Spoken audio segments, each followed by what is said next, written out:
Saya akan membaca terlebih dahulu bagian Alkitab kita pada malam hari ini. Yehezkiel pasal yang ke-8, ayat 1 kita akan baca sampai dengan ayat yang ke-18. Pada tahun ke-6, dalam bulan yang ke-6, pada tanggal 5 bulan itu, waktu aku duduk di rumahku berhadapan dengan para tua-tua Yehuda, kekuasaan Tuhan Allah meliputi aku di sana.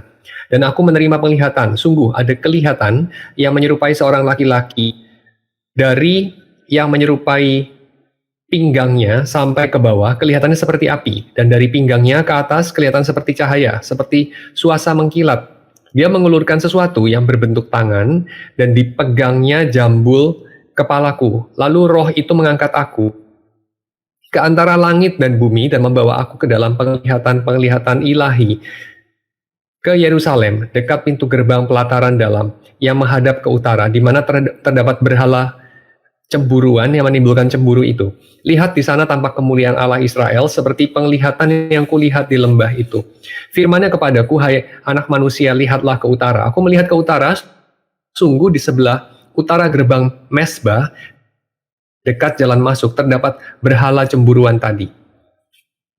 Firman-Nya kepadaku, hai anak manusia, kau lihatkah apa yang mereka perbuat, yaitu perbuatan-perbuatan kekejian yang besar-besar yang dilakukan oleh kaum Israel di sini, sehingga aku harus menjauhkan diri dari tempat kudusku. Engkau masih akan melihat perbuatan-perbuatan kekejian yang lebih besar lagi. Dan dibawanya aku ke pintu pelataran, aku melihat sungguh ada sebuah lobang dalam temboknya. Firman-Nya kepadaku, hai anak manusia, perbesarlah lobang di tembok itu. Sesudah aku memperbesar lobang itu, lihat ada sebuah pintu. Firman-Nya kepadaku, masuklah dan lihatlah perbuatan-perbuatan kekejian yang jahat yang mereka lakukan di sini. Lalu aku masuk dan melihat, sungguh segala gambar-gambar binatang melata dan binatang-binatang lain yang menjijikkan dan segala berhala-berhala kaum Israel terukir pada tembok sekelilingnya. Dan di hadapannya berdiri 70 tua-tua kaum Israel dengan Yaasanya bin Safan di tengah-tengah mereka. Dan masing-masing memegang bokor ukupannya di tangannya. Dan keharuman dari asap ukupan itu naik ke atas.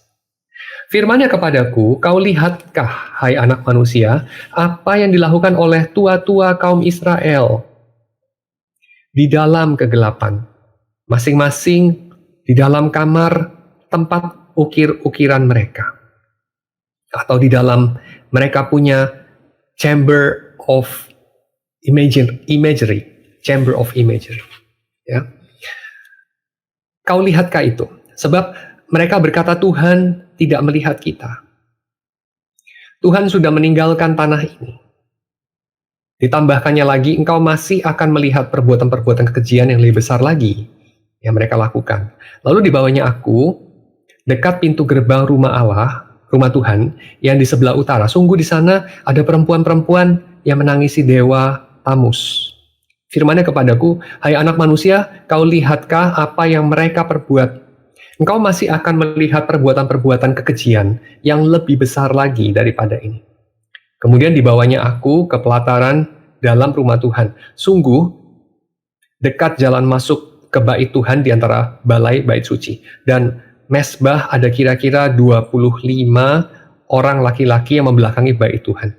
Dan menghadap ke sebelah timur sambil sujud pada matahari di sebelah timur.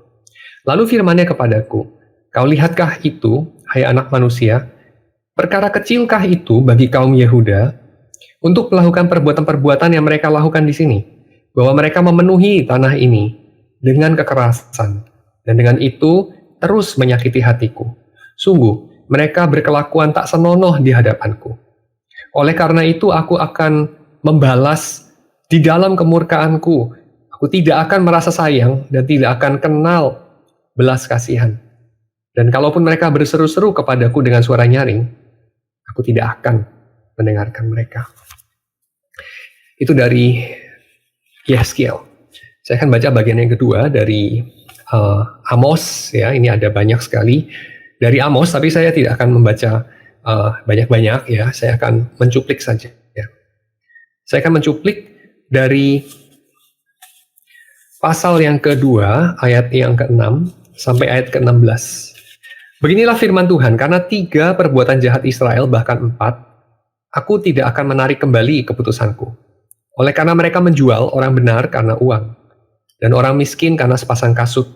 Mereka menginjak-injak kepala orang lemah ke dalam debu, dan membelokkan jalan orang sengsara. Anak dan ayah pergi menjamah seorang perempuan muda sehingga melanggar kekudusan namaku. Mereka merebahkan diri di samping setiap mezbah, di atas pakaian gadaian orang, dan minum anggur orang-orang yang kena denda di rumah Allah mereka.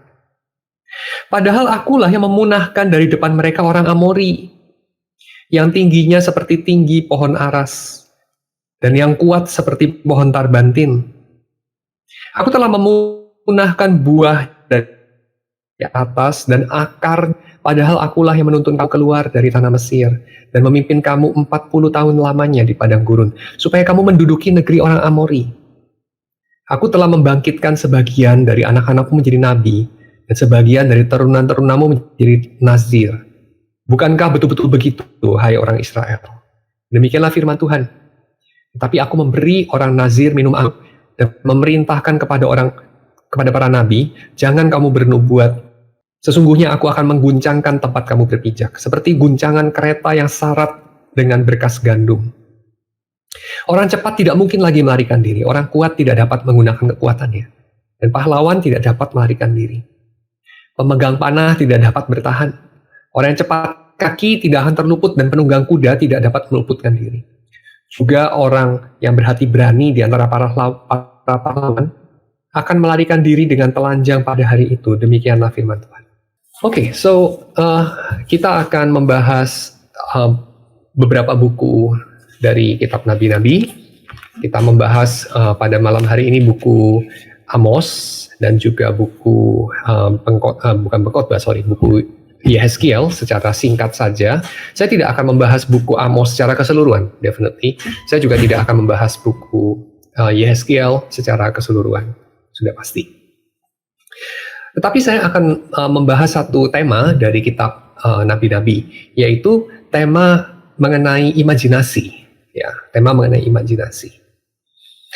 Nah, sebelumnya saya mungkin menghantar dulu ya mengenai 3 bagian yang kita akan bahas dalam 3 bulan ke depan ini.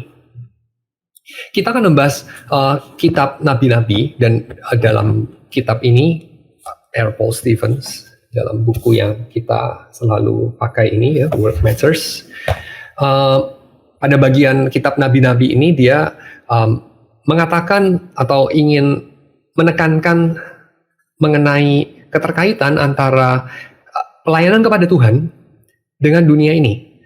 Jadi pelayanan kepada Tuhan dia tekankan bukan hanya terjadi di dalam gereja secara tipikal sebagai pelayanan doa, menyanyi, menyambut tamu, berkhotbah, ya, melayankan liturgi dan seterusnya. Tapi pelayanan kepada Tuhan yang extended di luar tembok-tembok gereja. Gereja ya harus ada temboknya, seperti dalam tradisi Kuiper sendiri kita tahu, gereja itu berdiri karena satu alasan. Gereja itu melayanikan ibadah. Gereja melayankan perbuatan belas kasihan. Gereja melayankan pengembalaan. Gereja adalah lembaga yang bertanggung jawab untuk penyebar luasan kabar baik. Kita tahu itu.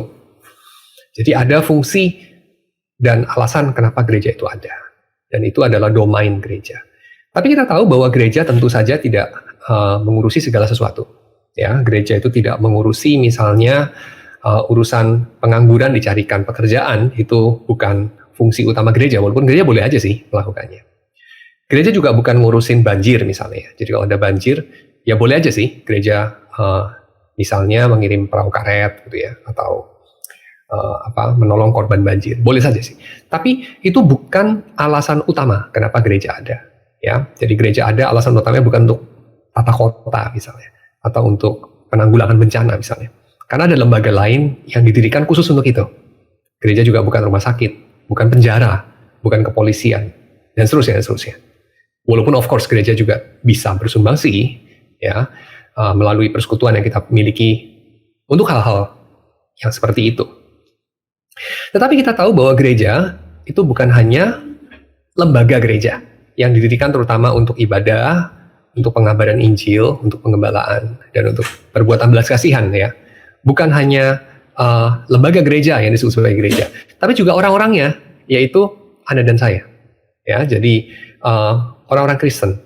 Orang-orang Kristen itu adalah orang-orang yang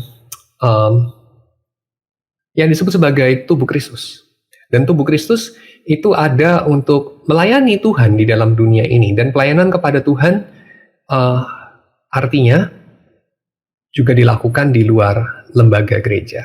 Dan pelayanan kepada Tuhan tidak hanya terbatas di dalam perbuatan-perbuatan seperti memimpin kelompok kecil, atau mengurusi liturgi, atau menyusun khotbah, dan seterusnya. Tetapi termasuk juga apa yang Anda kerjakan di tempat kerja Anda.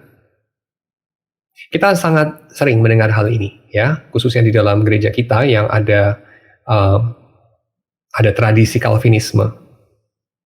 Kita tahu bahwa pekerjaan kita sehari-hari itu adalah pelayanan juga kepada Tuhan. Tapi bagaimana? Nah, itu yang selalu kurang kita pahami, ya. Sudah sering kita jelaskan, tapi masih sering kita kurang memahaminya juga. Nah, pada malam hari ini dan juga pada 2 bulan ke depan, jadi 3 kali acara PA bersama dengan saya, kita akan melihat bagaimana keterkaitan itu secara khusus di dalam kitab nabi-nabi. Ya. Nah, pada malam hari ini saya akan menyoroti bersama dengan R. Paul Stevens ini, bagaimana pelayanan kepada Tuhan di dalam dunia ini, di luar tembok gereja, dilakukan melalui imajinasi. Ya, imajinasi. Nah, ini adalah pelayanan yang bisa dilakukan di dalam gereja bagi dunia di luar gereja. Jadi, kalau kita tanya ya, gereja itu bagaimana melayani dunia ini? Melayani Tuhan di dalam dunia ini. Lalu kita biasanya akan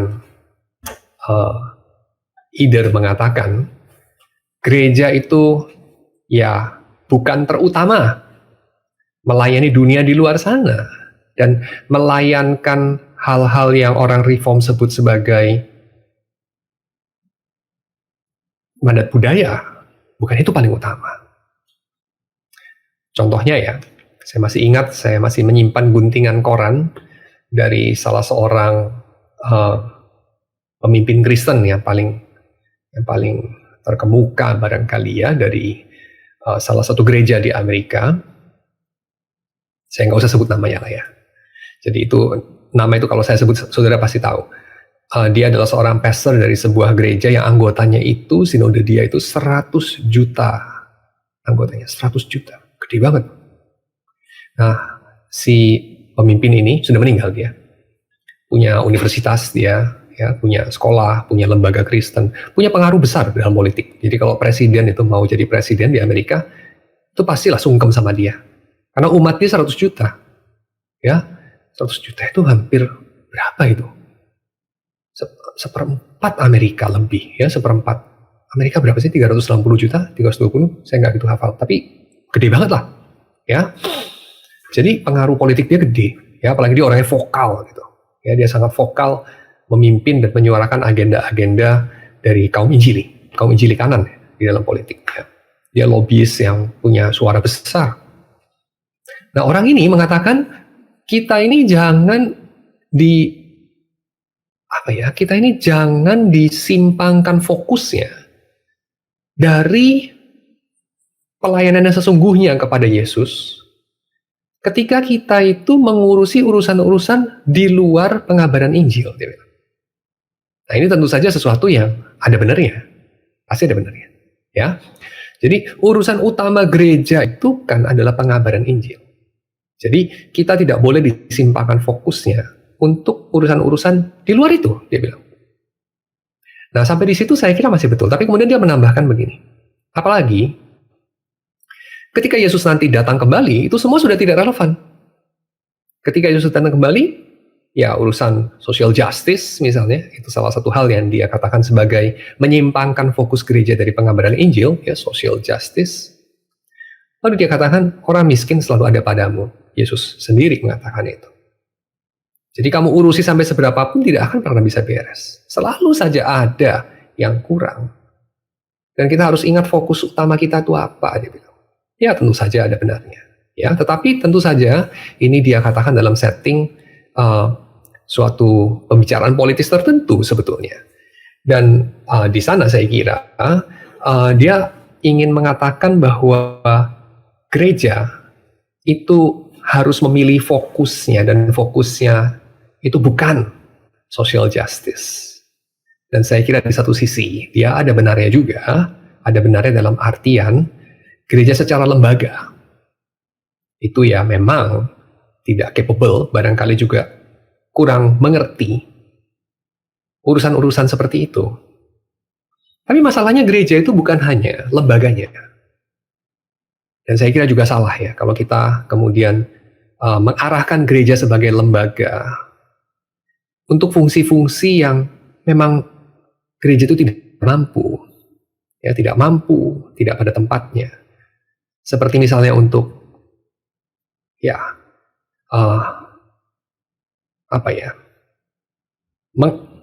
mengarahkan arah politik tertentu di dalam sebuah negara misalnya, mempengaruhi kerja parlemen untuk menghasilkan rancangan undang-undang tertentu atau menghalangi rancangan undang-undang tertentu. Saya kira itu bukan fungsi utama gereja secara lembaga, sebagai organisasi. Tetapi gereja secara tubuh Kristus, gereja sebagai umat percaya, tubuh keumatan ini, saya kira pasti kita punya tanggung jawab sosial, kita pasti punya tanggung jawab politik, kita pasti punya panggilan ekonomi, kita pasti punya panggilan seni dan sains dan teknologi dan hukum dan lain sebagainya. Panggilan sebagai manusia. Dan sebagai orang-orang Kristen tentu saja kita hadir justru untuk menyuarakan apa yang merupakan kejahatan, menyuarakan apa yang tak mampu disuarakan oleh orang-orang yang bisu, kalau pakai istilah dari penulis Amsal, ya. Bersuara bagi mereka yang bisu. Itulah panggilan kita sebagai orang-orang Kristen, tubuh Kristus dalam gereja. Lalu pertanyaannya, apa yang dapat dilayankan di dalam gereja untuk memperlengkapi tubuh Kristus, agar mereka itu bisa melihat dengan lebih benar, mendengar jeritan dari orang-orang yang suaranya tidak terdengar normalnya, dan bisa juga memberikan pengaruh kepada dunia ini, menjadi garam dan terang. Gereja itu bisa apa sih? Gereja itu tidak punya tentara, tidak punya polisi, tidak punya keahlian dalam ekonomi dan hukum dan menggalang demonstrasi dan apalah segala macam. Itu bukan panggilan gereja dan tidak dalam kemampuan gereja. Tapi apa yang gereja bisa lakukan untuk addressing masalah-masalah keadilan yang terjadi dalam masyarakat, addressing kejahatan-kejahatan ekonomi dan politik, dan segala sesuatu yang gelap dalam dunia ini? Apakah kita hanya perlu untuk menangisinya, mendoakannya, dan simpati kepadanya, tapi tidak berbuat apa-apa? Ataukah ada sesuatu yang kita bisa kerjakan dalam domain kita, dalam domain keahlian kita? Saya kira ada. Dan hal itu salah satunya pada malam hari ini adalah apa yang saya akan bicarakan, yaitu kita dititipi oleh Tuhan sesuatu yang menjadi modal kita untuk memurnikan imajinasi. Kita itu bukan hanya dititipi oleh Tuhan kebenaran. Kita sangat sering exploring hal itu ya. Tuhan itu kasih kita kebenaran. Dan apa yang benar itu punya power. Ya, of course ya. Knowledge is power. Ya, truth is power. Dan kita punya truth, kita punya power. Oke, kita melayankan itu. Tapi itu bukan satu-satunya hal yang diberikan oleh Tuhan. Tuhan bukan hanya memberikan kepada kita kebenaran. Tuhan juga tidak hanya memberikan kepada kita security. Ya, misalnya security di dalam Yesus kita sudah diterima. Security di dalam Yesus kita sudah tidak perlu membenar-benarkan diri sendiri karena kita sudah dibenarkan. Security dalam Yesus bahwa kita ini punya identitas. Ya, kita itu punya nama. Kita adalah orang-orang Kristen. Kita adalah yang dikasihi oleh Allah. Nah, ini tentu benar. Kita punya kebenaran, kita punya identitas, kita punya security. Tapi selain itu, saya akan mengatakan pada malam hari ini, kita juga punya imajinasi yang disucikan. Nah, ini sesuatu yang berpotensi untuk kita menjadi garam dan terang dalam dunia ini dengan kita bisa melayankan service kita sebagai gereja. Jadi bagaimana kita melayani dunia ini sebagai gereja? Kalau kita melayani dunia ini sebagai bank misalnya, ya bukan nggak bisa, bisa juga barangkali karena gereja ada orang-orang yang mungkin juga bisa mengumpulkan modal dan segala macam, mungkin juga bisa. Tapi saya kira itu bukan hal yang bagus. Ya, di abad pertengahan sudah pernah ada itu salah satu keluarga bankir yang paling pertama, keluarga de Medici, ya keluarga de Medici dari Firenze itu sudah melakukannya. Dan efeknya, iya, ada banyak bagus juga. Ekonomi di Italia jadi hebat. Ya, salah satu pusat urban yang paling makmur di Eropa waktu itu, Italia. Dan salah satunya karena kegiatan perbankan ini dari keluarga de Medici. Tetapi ada juga efek negatifnya ya, efek buruknya banyak. Jadi saya kira ya gereja kemudian punya bank, ya gereja melakukan secara langsung pengaruh ekonomi sudah pernah dicoba dan tidak terlalu baik. Ya.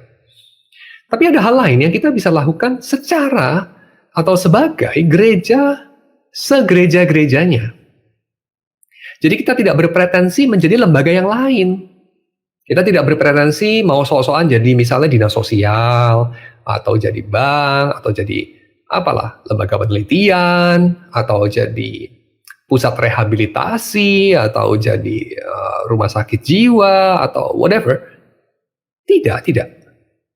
Kita benar-benar jadi gereja, and yet kita melayani Tuhan di dalam dunia ini. Sebagai gereja di dalam lembaga gereja. Nah, itu apa yang kita harus kerjakan? Saya kira kandidat yang satu ini sangat berpotensi, yaitu merawat imajinasi. Merawat imajinasi. Saudara mungkin masih ingat ya, dalam beberapa puluh tahun yang lalu, saya nggak gitu ingat sih itu tahun berapa ya. Mungkin dekade 70-an, 60-an, 70-an. John Lennon pernah mengeluarkan sebuah lagu, Imagine. Saya ingat ya, Imagine. Dan dalam syair lagu itu dia mengajak pemirsa yang sangat banyak, karena dia audiensnya banyak sekali, ya John Lennon, The Beatles. Dia mengajak pemirsa untuk membayangkan sebuah dunia tanpa hak milik pribadi, sebuah dunia tanpa peperangan, sebuah dunia di mana semua orang bersaudara, sebuah dunia tanpa agama juga, dan seterusnya, tanpa uang dan seterusnya. Dia membayangkan sebuah utopia, ya Imagine. Dan saya kira itu menggerakkan sekali. Itu menggerakkan beberapa orang kemudian bereksperimen dengan gaya hidup hippies. Dan itu mempengaruhi masyarakat. Kita tahu pengaruh dari imajinasi itu sangat kuat. Dan Hollywood itu adalah, boleh dikatakan, gembala imajinasi orang modern, khususnya yang dipengaruhi Barat, dan siapa yang tidak dipengaruhi Barat, ya bahkan Timur Tengah sangat dipengaruhi Barat. Anda boleh benci, Anda boleh cinta kepada Barat, Anda tetap dipengaruhi Barat. Ya, Hollywood, salah satu pabrik imajinasi yang paling powerful dalam sejarah umat manusia. Memproduksi ikon-ikon, memproduksi hal-hal yang mengarahkan, mengisi, ya, memberikan vocabulary dalam imajinasi kita. Dia yang memberi makan imajinasi kita. Pertanyaan saya, yang mereka kasih makan kepada imajinasi kita melahirkan apa? Imajinasi itu melahirkan visi. Imajinasi itu melahirkan hasrat. Imajinasi itu dengan kata lain, turut serta dalam melahirkan kehidupan. Anda pengaruhi imajinasinya, Anda arahkan hidup orang itu. Masalahnya, gereja mempengaruhi imajinasi orang dengan cara apa? Apa sih yang kita sudah tabur ke dalam dunia ini, di antara kita sebagai warga gereja, untuk memupuk, mengisi, mengarahkan imajinasi kita secara deliberate, secara sengaja? Saya kira tidak banyak mungkin, karena kita tidak terlalu ada di dalam tradisi itu. Ya, kita tahu, ini dikutip oleh R. Paul Stevens, bahwa di dalam tradisi Latin ada, khususnya Protestan ya, ada keutamaan dari mode mendengar. Dalam Protestan itu, hal yang paling utama di gereja itu adalah mimbar. Dan dari mimbar itu kita tidak melihat. Paling utama, ya kita melihat juga sih, tapi itu bukan paling utama. Ya, yang paling utama itu adalah kita mendengar sesuatu dari mimbar. Kita mendengar. Dan itu adalah penekanan yang memang sangat dibutuhkan pada abad pertengahan. Ketika orang memang agak kurang dalam memusatkan perhatian pada kebenaran dari apa yang didengar. Ya. Maka, oke, umat Tuhan diajak untuk kembali kepada Alkitab, diajar untuk melihat dan mengerti isi Alkitab dengan lebih sungguh-sungguh. Saya kira itu adalah warisan Protestan yang sangat berharga. Dan itu juga berakar kepada apa yang diutarakan oleh Santo Benedik sebelum Protestan ada. Ya, Benedik dari Nursia mengajak umat untuk sungguh-sungguh mendengarkan satu sama lain, mendengarkan firman Tuhan, dan seterusnya, membuka diri untuk mendengar. Tapi kita tahu bahwa di dalam tradisi Ortodoks Timur, dan juga sebetulnya masih lebih banyak kita jumpai dalam tradisi Katolik, di Barat, ya, di gereja-gereja Latin, ada tradisi yang lain, yaitu tradisi melihat. Jadi selain mendengar, ada tradisi melihat. Khususnya di Timur, tradisi melihat ini adalah sesuatu yang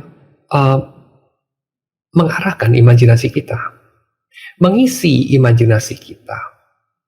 Dan ini mengingatkan kita pada apa yang kita tadi baca di dalam Yehezkiel, ya, khususnya dalam ayat ke-12, Yehezkiel pasal 8 ayat ke-12 tadi.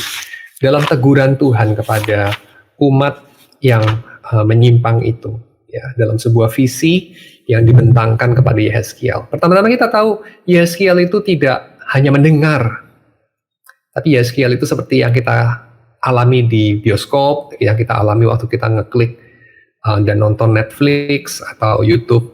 Kita bukan hanya mendengar, tapi kita melihat. Dan kita tahu bahwa ketika kita bukan hanya mendengar, tapi juga menonton alias melihat, kekuatannya double untuk mempengaruhi kita. Dan itu yang terjadi pada Yehezkiel. Yehezkiel diajak untuk menonton, bukan hanya mendengar. Ya, dia menonton. Dan apa yang dia tonton? Apa yang dia saksikan? Yang dia saksikan itu adalah penglihatan-penglihatan. Ya, penglihatan mengenai seorang laki-laki yang menyerupai makhluk yang menyerupai laki-laki, pinggangnya sampai ke bawah seperti api, dan pinggangnya ke atas seperti cahaya, dan seterusnya. Dan saya mengarahkan perhatian kita kepada ayat 12, ya. Dia juga melihat apa yang dilakukan oleh tua-tua Israel, tua-tua dari umat Tuhan, dalam kegelapan. Masing-masing dari tua-tua itu yang mewakili umat Israel, mereka ada di dalam kamar tempat ukir-ukiran mereka. Nah, istilah ini, kamar tempat ukir-ukiran, ini adalah sesuatu yang disebut sebagai chamber of imagery, ya, chamber of imagery. Jadi kamar tempat ikon, kamar tempat mereka menaruh apa yang mereka bayangkan. Dan kita tahu bahwa di dalam hukum kedua, Musa memperingatkan umat Israel untuk menjaga dengan baik-baik kamar itu, kamar imagery mereka itu. Dan harus dijaga seperti apa? Harus dijaga agar mereka tidak membuat berhala di sana. Harus dijaga agar mereka tidak membuat sesuatu yang menyerupai apapun di bawah kolong langit untuk mereka menyembahnya. Imagery itu adalah sesuatu faculty di dalam diri manusia yang sangat direct mempengaruhi emosi kita. Sudah tahu kalau kita mendengar sesuatu, khususnya kalau kita mendengar sesuatu yang konseptual, kita tidak langsung berespon. Sesuatu yang konseptual itu menghadirkan jarak antara kita dan objek yang kita dengar. Ya, jadi waktu kita dengar sesuatu informasi misalnya, konseptual, ya, informasi, atau satu rumus, atau satu filosofi tertentu, kita langsung berespon secara emosi nggak? Sedih, marah, kecewa? Nggak. Kita berpikir, kita menimbang. Ya, kita bisa setuju, bisa nggak setuju. Tapi secara emosi kita cukup cool. Tapi kalau Anda melihat sesuatu, Anda belum sempat berpikir sudah bereaksi. Tadi pagi saya pagi-pagi melihat bangkai tikus. Ya, jadi mata tikus melihat mata saya, tapi matanya udah nggak ada cahayanya karena udah mati dia. Ya, waktu mata saya dan mata si tikus bertemu, saya nggak terus berpikir, oh itu tikus, saya mesti ngapain? Oh mesti kaget, ya, kaget gerak gitu. Enggak sih, saya langsung kaget gitu. Saya belum sempat berpikir, saya langsung bereaksi. Dan secara emosional ada sesuatu, ya. Saya merasa jijik, saya merasa kaget, ya, dan seterusnya. So, itu adalah sesuatu yang memang seperti itu ketika kita berjumpa dengan imagery.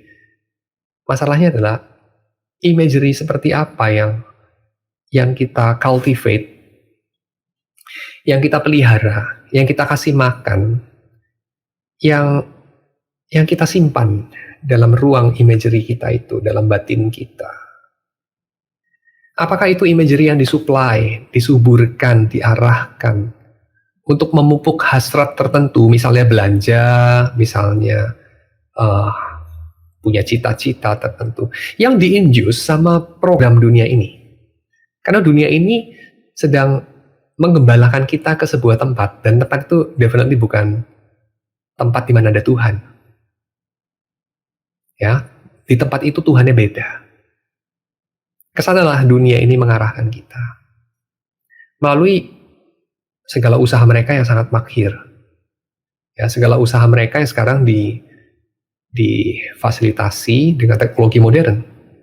Artificial intelligence dari Google, dari Amazon, dari Facebook, dari segala macam perusahaan raksasa ya, dengan budget yang hampir tidak terbatas. Mereka bisa hire programmer-programmer dan anak-anak yang paling berbakat yang dididik di universitas terbaik di dunia. Untuk apa? Untuk menyirami, memupuki, mengarahkan gudang imagery itu, ya, chamber of imagery itu dalam diri tiap orang, Anda dan saya. Maka tidak herankah Anda ketika Anda berperilaku secara spesifik, ya, Anda berperilaku secara spesifik, membeli barang tertentu, menyukai hal-hal tertentu, menabung uang untuk mengusahakan hal tertentu terjadi. Dan apakah Anda menyadari hal itu ketika itu terjadi? Mungkin tidak. Dan apa yang gereja bisa kerjakan? Yang gereja bisa kerjakan adalah melakukan apa yang dikerjakan dengan sangat fruitful oleh Google dan Facebook dan Amazon itu, yaitu untuk memupuk dan menyirami dan memelihara gudang imagery dalam diri umat Tuhan. Karena kita tahu itu sangat powerful. Dan melalui apa itu dipelihara? Melalui firman Tuhan. Firman Tuhan itu mengukir imagery kita, chamber of imagery kita.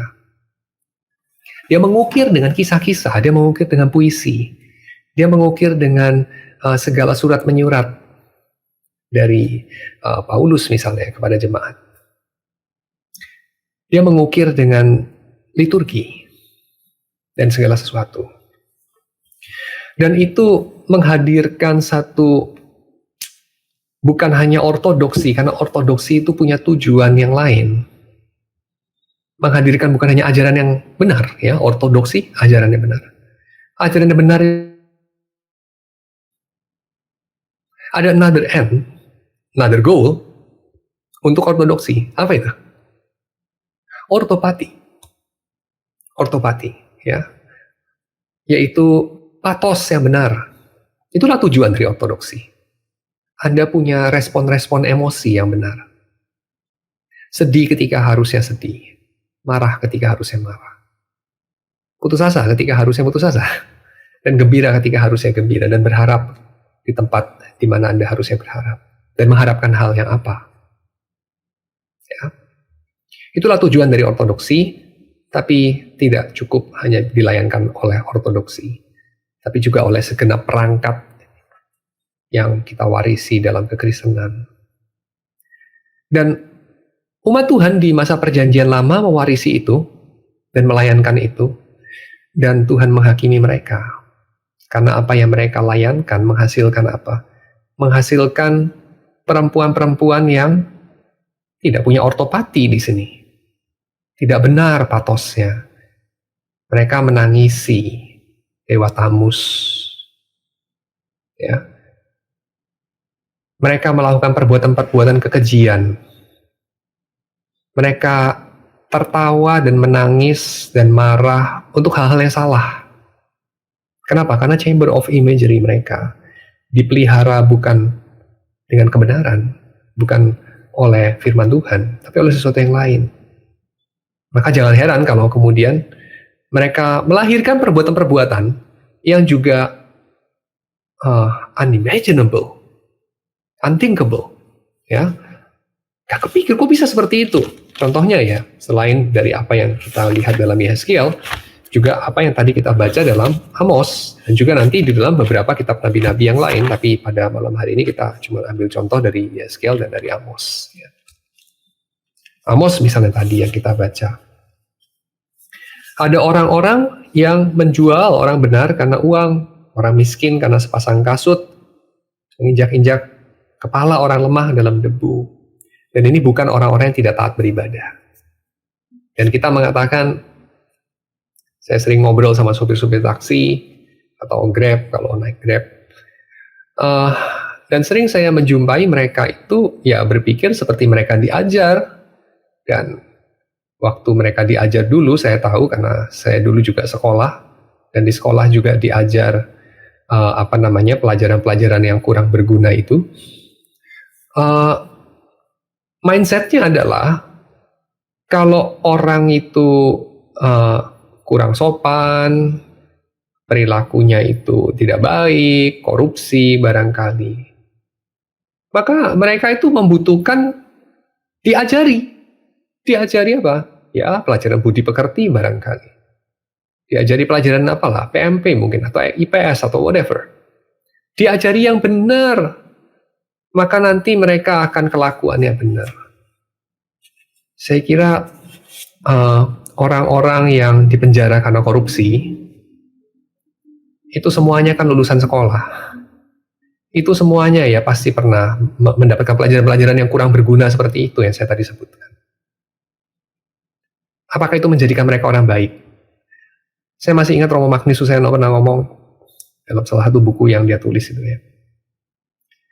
Ketika orang yang sudah dewasa diajari harus begini, harus begitu. Yang terbit itu bukan kesadaran bahwa yang jahat itu jahat dan yang baik itu baik. Tapi yang terbit itu adalah satu sinisme, ya, satu sikap sinis dan sedikit jijik juga kepada para pengajarnya. Karena mereka tahu juga bahwa para pengajarnya itu juga tidak melakukan yang mereka khotbahkan. Jadi saya kira mengarahkan tindak tanduk, mengasah, moralitas, mengasah uh, batin agar boleh membenci kejahatan dan mencintai kebaikan. Bukan dengan cara kita mengatakan, ini loh kejahatan, ini loh kebaikan, kasihilah ini, bencilah yang itu. Bukan. Bukan dengan diajari, bukan dengan diceramahi, digurui. Ya, kalau itu jalannya, maka seharusnya Indonesia sudah bebas korupsi. Karena kita ini sudah belasan tahun di sekolah itu dicekoi bahwa korupsi itu nggak baik. Ya, tetapi kita tahu bahwa itu tidak efektif. Kenapa? Karena kita meluputkan satu hal yang lebih dekat dengan tindakan, lebih dekat dengan emosi kita, yaitu pembentukan imajinasi itu. Siapa yang kasih makan imajinasi kita? Orang itu bukan melakukan apa yang dia pikir benar saja. Orang itu melakukan apa yang dia inginkan. Dan apa yang membentuk keinginan? Salah satunya adalah imajinasi. Apa yang mengisi imajinasi kita? Barangkali ini. Kapan ya giliran saya? Kayak si bapak itu, ganteng banget bapak itu. Ya, kerjanya cuman lobby sini, lobby sana. Dia tiap hari naik Bugatti Veyron. Gitu ya. Kapan saya ganteng kayak bapak itu? Anaknya giling orang sampai tipis kayak dendeng. Gak pernah dipermasalahkan. Kebal hukum dia. Ya. Kapan ya saya itu bisa selfie-selfie bareng sama Tom Cruise, Nicole Kidman gitu ya. Whatever lah. Makan siang bareng sama Pangeran Charles gitu ya. Atau sama, gak tau lah, Presiden Amerika kali atau whatever. Itu yang mengisi imajinasi kita. Heran nggak kamu? Akan apa yang kita lakukan setiap hari? Ya nggak usah heran. Kita tidak melakukan apa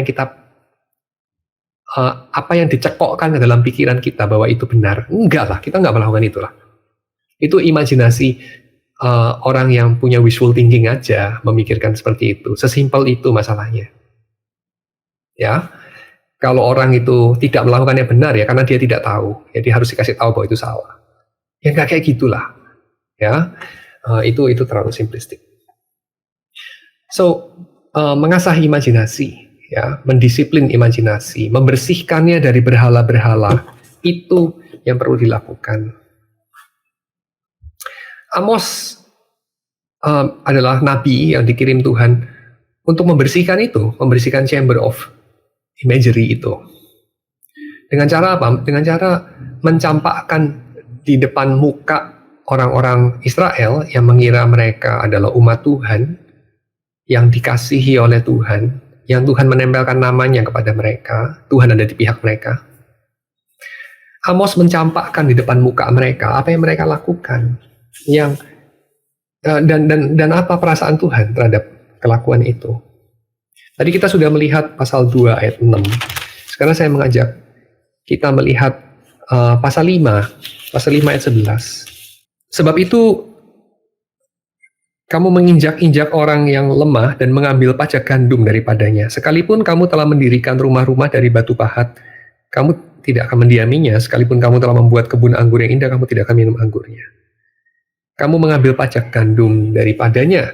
Ya tentu mengambil pajak itu hal yang tidak salah, tetapi mengambil pajak gandum di sini adalah sesuatu yang dalam konteks mereka mengindikasikan pemerasan, ya, mengindikasikan sesuatu yang dilakukan Roma kepada penduduk Palestina pada zaman Yesus.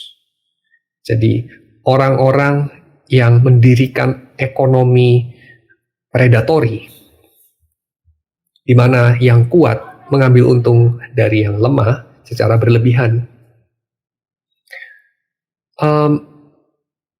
Pasal 5 ayat 12. Dan ini bisa terjadi karena apa? Karena ada orang-orang yang menerima uang suap dan mengesampingkan orang miskin di pintu gerbang. Ada orang-orang yang karena uang suap itu menjadikan orang benar terjepit Dan kita tahu orang-orang itu orang-orang yang macam apa, kok bisa mereka melakukan hal-hal seperti itu? Jawabannya, ya bisa, karena mereka punya kewenangan hukum yang seharusnya melayankan keadilan. Tapi ini tidak melayankan keadilan, melainkan melayanikan services bagi mereka yang bisa bayar. Ya, maju tak gentar, membela yang bayar, bukan membela yang benar. Apalagi yang benar itu nggak bisa bayar, pasti nggak dibela. So, itu sesuatu yang ditegur sama Amos. Pasal 8 ayat 5. Pasal 8 ayat 5. Mulai dari ayat 4 ya. Dengarlah ini, hai kamu yang menginjak-injak orang miskin dan yang membinasakan orang sengsara di negeri ini, dan berpikir, bilakah bulan baru berlalu, supaya kita boleh menjual gandum, dan bilakah hari Sabat berlalu, supaya kita boleh menawarkan terigu. Nah, sampai di sini ya, menjual gandum, seperti tadi mengambil pajak gandum, atau menawarkan terigu, kan gak ada yang salah dengan itu. Tetapi yang salah ada di sini. Dengan mengecilkan Eva, membesarkan Shikal, berbuat curang dengan neraca palsu. Mengecilkan Eva, membesarkan Shikal, itu adalah gambaran akan praktik curang yang mereka lakukan dengan mengakali timbangan. Mengecilkan Eva berarti adalah ketika mereka membeli sesuatu, ya, ketika mereka membeli sesuatu, mereka itu menimbang dengan timbangan sedemikian sehingga apa yang mereka beli itu tertimbang lebih ringan. Jadi misalnya saya beli dari kamu gandum atau sesuatu bahan panen tertentu, maka saya itu akan mendapatkan barang lebih banyak karena timbangan saya itu timbangan yang tidak akurat, ya.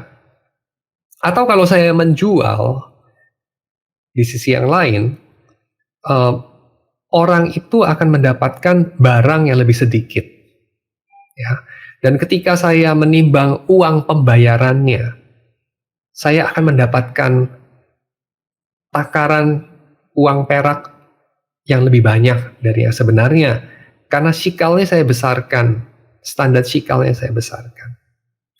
Dengan kata lain, saya berbuat curang dengan neraca palsu, dan saya membayangkan itu ketika saya beribadah. Makanya saya mengatakan, bilakah hari Sabat berlalu? Bilakah bulan baru berlalu? Karena pada masa-masa seperti itu orang beribadah, dan ketika mereka beribadah, mereka membayangkan kapan lagi ya kita bisa melanjutkan bisnis kita, dan itu bisnis yang merugikan orang lain. Lalu yang menarik pasal 8 ayat 6.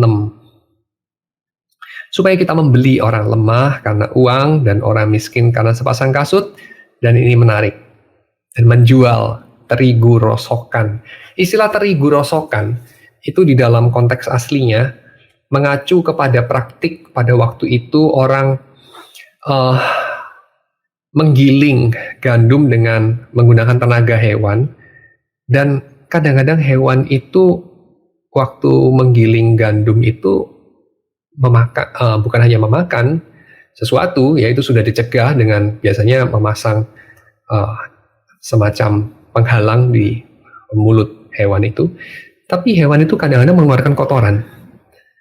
Dan kamu tahu, pedagang-pedagang yang menjual terigu rosokan itu ya, dari penelitian sejarah, mereka itu bukan hanya dikatakan menjual terigu yang kualitasnya rendah, dalam artian kayak misalnya dari gandum yang kualitasnya kurang bagus ya bibitnya, atau mungkin agak basah gandumnya sehingga sedikit berjamur. Bukan hanya itu, tapi juga seringkali dijumpai ini, mereka mencampurkan kotoran-kotoran yang dikeluarkan oleh hewan-hewan itu, sehingga timbangan gandumnya itu jadi bertambah. Ya, itu istilah terigu rosokan itu dalam konteks aslinya seperti itu. Jadi mereka itu mencampur terigu dengan kotoran hewan. Ya, tentu tidak terlalu banyak ya campurannya, karena kalau banyak ya pasti orang bisa mendeteksi. Tapi intinya itu terigu yang dibeli sama siapa? Ini interesting ya. Terigu yang dibeli sama orang yang tidak punya pilihan. Kenapa orang itu tidak punya pilihan? Karena dia tidak punya daya beli yang terlalu besar. Kenapa dia tidak punya daya beli terlalu besar? Karena harganya terlalu tinggi. Kenapa harga terlalu tinggi dalam seluruh permainan ekonomi itu? Karena ada orang-orang yang menguasai permainannya dan bisa memastikan bahwa keuntungan sebesar-besarnya dia dapatkan.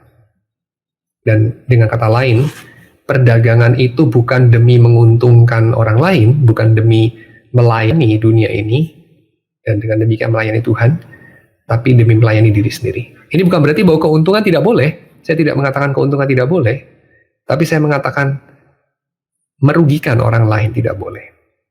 Karena Tuhan membenci itu. Saya hanya mengatakan bahwa mengapa kita tega melakukan hal-hal tertentu yang merugikan orang banyak demi menguntungkan kita yang sudah sangat untung. Seringkali jawabannya ada di dalam chamber of imagery kita. Tuhan membenci religious activity yang disconnected sama social justice. Ya, dalam pasal 5 ayat yang ke-21, Amos mengatakannya. Aku membenci, aku menghinakan perayaanmu, dan aku tidak senang kepada perkumpulan rayamu. Ini tentu kita juga jumpai dalam kitab Yesaya ya. Kenapa ya Tuhan mengatakan secara spesifik dia membenci perayaan-perayaan, jijik kepada bau korban-korban yang diberikan orang Israel? Bukannya dia bisa ya mengatakan kayak, ya korban-korban wah seneng ya. Kamu merayakan Sabat, ya masih mendingan daripada kamu bajingan dan tidak beribadah. Kan mendingan bajingan tapi beribadah. Tapi dia mengatakan, aku membenci ibadahmu. Nah, ini kan interesting ya. Tuhan ini kok kurang tahu bersyukur gitu ya. Kan namanya manusia ya pasti banyak dosa gitu. Ya tapi sudah banyak dosa masih beribadah kan masih syukur daripada sudah banyak berdosa tidak beribadah pula gitu ya. Kan lebih celaka. Tapi saya kira justru itu masalahnya. Ya, siapa yang mengatakan bahwa religious activity di satu sisi dan di sisi yang lain pemerasan dan penindasan itu lebih berkenan kepada Tuhan ketimbang religious inactivity di satu sisi dan pemerasan dan penindasan di sisi yang lain? Jawabnya itu adalah konsep kita. Itu adalah anggapan kita. Tapi apa yang dikatakan Tuhan? Kita membacanya dengan terang benderang dalam perkataan Tuhan melalui Amos, melalui Yesaya, melalui Yehezkiel juga saya kira. Dan kita menolak untuk melihatnya. Kenapa? Karena kita memfilternya melalui chamber of imagery kita. Definitely. Ya. Dan ini kita bisa lihat di dalam kitab Amos ini juga ya. Pasal yang ke-7 ayat 10 sampai 15. Siapa sih yang menghalangi Amos untuk memberitakan hal-hal ini? Pasal 7 ayat 10 sampai 15. Yang menghalangi dia itu adalah orang yang bernama Amasya. Siapa Amasya itu? Amasya, imam di Betel, menyuruh orang menghadap Yerobeam, raja Israel, dengan pesan, Amos telah mengadakan persepakatan melawan tuanku. Ya, madul dia, ngelapor ya ke penguasa. Mengadakan persepakatan melawan tuanku di tengah-tengah kaum Israel. Negeri ini tidak dapat lagi menahan segala perkataannya, mengatasnamakan rakyat. Negeri ini tak dapat menahan segala perkataannya. Loh, siapa Amazia mengatasnamakan negeri ini? Negeri ini memangnya bersuara ya? Oke. Sebab beginilah dikatakan Amos. Yerobeam akan mati terbunuh oleh pedang, dan Israel pasti pergi dari tanahnya sebagai orang buangan. Memang benar itu yang dikatakan Amos. Karena apa? Karena Israel dihukum oleh Tuhan dalam kejahatannya jika tidak bertobat. Lalu berkatalah Amazia kepada Amos, pergilah, pergilah, ya nabi, pergilah. Enyahlah ke tanah Yehuda, carilah makananmu di sana. Karena Amos memang kelahiran Yehuda, jadi dia diusir dari utara, ya. Carilah makananmu di sana, bernubuatlah di sana, tapi jangan lagi bernubuat di Betel. Sebab inilah tempat kudus raja, inilah bait suci kerajaan. Tempat ibadah sudah kooptasi oleh kuasa politik. Ya, inilah bait suci kerajaan, sudah bukan lagi tempat domain di mana Tuhan hadir. Jawab Amos kepada Amasya, aku ini bukan nabi, dan aku ini tidak termasuk golongan nabi, melainkan aku ini seorang peternak dan pemungut buah arah hutan. Tapi Tuhan mengambil aku dari pekerjaan menggiring kambing domba, dan Tuhan berfirman kepadaku, pergilah bernubuat terhadap umatku Israel. Interesting, ternyata Amos bukan nabi profesional. Amos itu tidak punya bibit bebet bobot nabi. Ya, dia itu nabi amatiran. Hanya berfungsi sebagai nabi.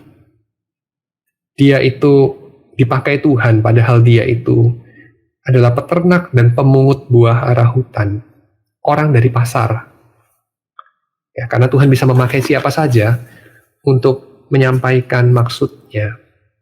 Dan ironisnya di sini, nabi profesional seperti Amazia, seorang imam, justru menghalang-halangi pekerjaan Tuhan di sana. Dan ini yang seringkali terjadi di dalam dunia ini, ya. Orang yang menyuarakan hal-hal yang tidak sedap didengar, yang bertentangan, yang kontra dengan apa yang dikoleksi, dipelihara, disirami dalam chamber of imagery di benak kita, itu tidak disukai. Ya. Orang-orang seperti Amos tidak disukai karena mereka merampok kedamaian dan sukacita dan menghalangi kita untuk melakukan yang kita sukai. Dan mengenai hal itu Thomas Merton mengatakan jangan sampai kita dibuat lemah, jangan sampai kita dibuat menjadi tawar hati karena itu. Ya, Merton mengatakan, saya kutip aja, do not depend on the hope of results when you are doing the sort of work you have taken on. Itu pekerjaan menyampaikan keadilan, ya, menyuarakan ketidakadilan. You may have to face the fact that your work will be apparently worthless and even achieve no result at all. As you get used to this idea, you start more and more to concentrate not on the result, but on the value, the rightness, the truth of the work itself. Orang-orang seperti Yehezkiel itu menghasilkan petobat berapa sih? Orang-orang seperti Amos itu menghadirkan perubahan sosial politik kayak apa sih di Israel? Hasilnya apa? Dia protes-protes gitu ya? Ada hasilnya? Ada, dia diusir. Hasilnya dia nggak disukai. Itu aja hasilnya. Ada perubahan sosial yang berarti? Gak ada.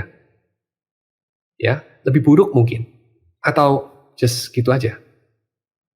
Tapi apa yang Tuhan inginkan adalah ada yang menyampaikan itu, ada yang menyuarakan. Dan biasanya orang yang setuju tetapi kontra dengan narasi besar yang kuat, mereka diam-diam. Sehingga hasilnya itu biasanya tidak kelihatan.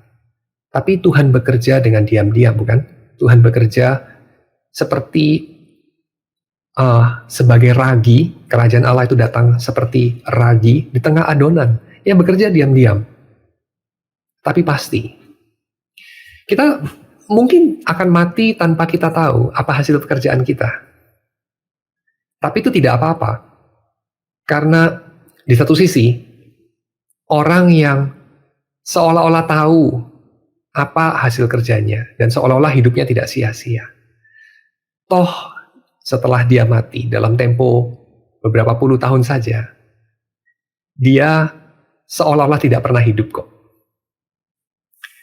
Jadi kematian dan siklus generasi, saya kira membuat setiap orang itu akan rendah hati. Ya, kenapa? Karena sejarah selalu melupakan kita. Jadi apapun tindakan heroik yang seolah-olah kita sukses pernah kerjakan, itu akan dilupakan zaman. Coba kamu pikir deh, di kuburan itu berapa banyak orang sukses? Orang yang pernah bikin startup itu sukses, banyak banget loh. Coba liatin namanya, kamu kenal gak? Enggak. Seringkali enggak. Kamu kalau baca buku sejarah, Kamu akan ketemu banyak nama-nama orang penting yang hebat-hebat yang kamu baru pertama kali lihat. Setelah buku sejarah itu kamu taruh, 10 menit kemudian kamu lupa. Namanya siapa ya? Dia siapa ya? Kecampur-campur semua. Saking banyaknya. Siapa yang peduli? Yang peduli cuma orang yang nulis buku sejarah itu. Ya, so saya kira dalam hal ini kita seringkali keliru karena kalau kita melakukan sesuatu yang benar demi hidup kita punya arti. Saya mau hidup saya itu tidak sia-sia. Jadi saya melakukan sesuatu yang benar, saya menyuarakan ketidakadilan, saya menyuarakan sesuatu yang perlu dan seterusnya. Tapi saya kira itu tujuannya salah. Ya, tujuannya salah untuk melakukan hal yang benar adalah untuk membuat hidup kita berarti. Atau untuk membuat nama kita masuk dalam sejarah dan dikenang. Atau bikin dampak. Ini yang sering kali kita dengar. Ya, bikin dampak. Saya melakukan ini supaya hidup saya itu ada efeknya, ada dampaknya. Saya kira itu adalah satu kebodohan ya. Karena kita tahu, orang-orang di belakang kita itu banyak yang sukses, and yet dampaknya hampir nggak ada. Ya, dampaknya hampir nggak ada. Kalaupun ada itu hanya besar dalam narasi para sejarawan yang arguing bahwa mereka itu besar dan sejarawan yang lain bisa memberikan tandingannya. Jadi saya kira alasannya salah untuk kita melakukan sesuatu yang benar supaya hidup kita berdampak atau berarti atau tidak sia-sia. Alasan yang benar adalah karena itu hal yang benar. Alasan yang benar untuk melakukan hal yang benar adalah itu hal yang perlu dilakukan dan itu hal yang benar. Itu aja. Dan kita sebagai manusia perlu untuk melakukan hal yang benar. Bukan supaya berdampak. Karena seringkali nggak berdampak kok. Tapi itu panggilan kita sebagai orang yang sudah dikasihi oleh Tuhan. Orang yang sudah diampuni oleh Tuhan. Orang yang dipanggil untuk menghidupi hidup yang baru. Sebagai anak-anak Tuhan, sebagai umat Tuhan. Ya. Dan dalam hal ini apa yang perlu yang bisa dilayankan oleh gereja? Apa yang bisa dilayankan oleh gereja bagi dunia ini? Saya kira adalah ini, askesis of imagination. Pembersihan imajinasi. Penyucian, bukan hanya penyucian emosi, atau penyucian moral, atau penyucian teori, ya, jadi penyucian dari kebenaran yang kita ketahui, tapi juga ini, penyucian dari imajinasi, ya, membersihkan ruang imajinasi kita dari berhala, dan kita ganti dengan apa? Kita ganti dengan sesuatu yang lain. Kita tahu bahwa sesuatu yang kita dengar, sesuatu yang kita pikirkan, itu qualifiernya, sesuatu yang bagusnya itu adalah yang benar, gitu kan ya? Yang kita pikir yang membedakan antara yang kualitasnya bagus dan tidak bagus itu adalah apakah dia benar atau salah. Tapi yang kita lihat, yang membedakan kualitas yang bagus apa tidak, itu adalah ini. Apakah dia indah? Apakah dia indah? Dan berhala, kenapa ada di sana? Kenapa ruang imajinasi kita penuh dengan berhala? Jawabannya, karena mereka indah. Mereka indah. Mereka memikat. Tapi mereka tidak seindah Tuhan. Tuhan juga indah. Dan Tuhan lebih indah dari itu semua. Dan itulah yang seharusnya mengisi hati kita. Sebagai penutup, kita ingat kata-kata Yesus sendiri ya, dalam khotbah di bukit. Berbahagialah mereka yang murni hatinya. Apa itu hati yang murni? Tidak ada hal lain selain Tuhan dalam ruang imajinasi kita. Tidak ada hal lain selain diri Tuhan yang kita inginkan. Itulah hati yang murni.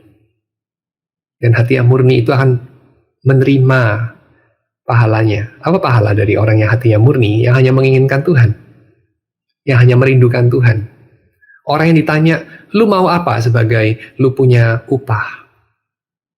Seperti yang pernah dilaporkan, dikatakan oleh Thomas Aquinas ketika dia menerima penglihatan mistik 2 tahun sebelum dia meninggal, kalau salah 2 tahun, setahun, antara itu. Dia menerima penglihatan mistik, ada sosok Yesus berjumpa dengan dia, dan kemudian bertanya, Thomas, kamu sudah menulis begitu baik, Summa Theologia, Summa Contra Gentiles. Apa yang engkau inginkan?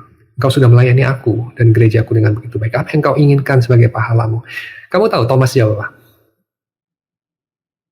Aku hanya menginginkan engkau. Tidak ada yang lain. Aku hanya menginginkan engkau, Tuhan. Dan Tuhan memberikan itu sebagai pahalanya. Orang yang murni hatinya yang hanya menginginkan Tuhan, menerima pahala itu juga. Dia akan melihat Allah, kata Yesus. Dan saya kira tidak ada yang lebih indah dari Allah, bukan? Tidak ada yang lebih memuaskan hati manusia daripada Allah. Ya, sekarang waktunya tanya jawab. Selamat malam, mau bertanya bagaimana pandangan orang yang mengatakan social justice itu salah karena tidak ada orang yang berhak menuntut keadilan, people not entitled to justice, karena semua orang sejatinya pantas untuk menerima murka Allah. Dengan kata lain, satu-satunya justice atau keadilan yang benar adalah keadilan Allah, di mana manusia berbuat dosa dan sepantasnya masuk neraka bisa tidak diselamatkan oleh Tuhan. Oke. Pertama, saya akan jawab seperti ini. Memperjuangkan social justice biasanya itu bukan memperjuangkan kerugian yang kita sendiri alami. Ya, tetapi memperjuangkan kerugian yang pihak-pihak lain alami. Jadi ini bukan memperjuangkan misalnya peraturan baru yang merugikan pabrik, lalu pemilik pabrik protes kepada pemerintah karena peraturan itu merugikan mereka. Itu bukan memperjuangkan social justice. Ya. Tapi memperjuangkan hak-hak orang-orang yang otherwise tidak punya suara karena mereka lemah, karena mereka bodoh, karena mereka tidak tahu bagaimana mengusahakan untuk tidak dirugikan. Tapi kita yang mengetahui ya sebenarnya nggak rugi apa-apa. Memperjuangkan bagi mereka. Ini namanya menyuarakan suatu suara bagi mereka yang bisu, yang nggak bisa bersuara bagi dirinya sendiri. Saya kira itu adalah perbuatan kenabian.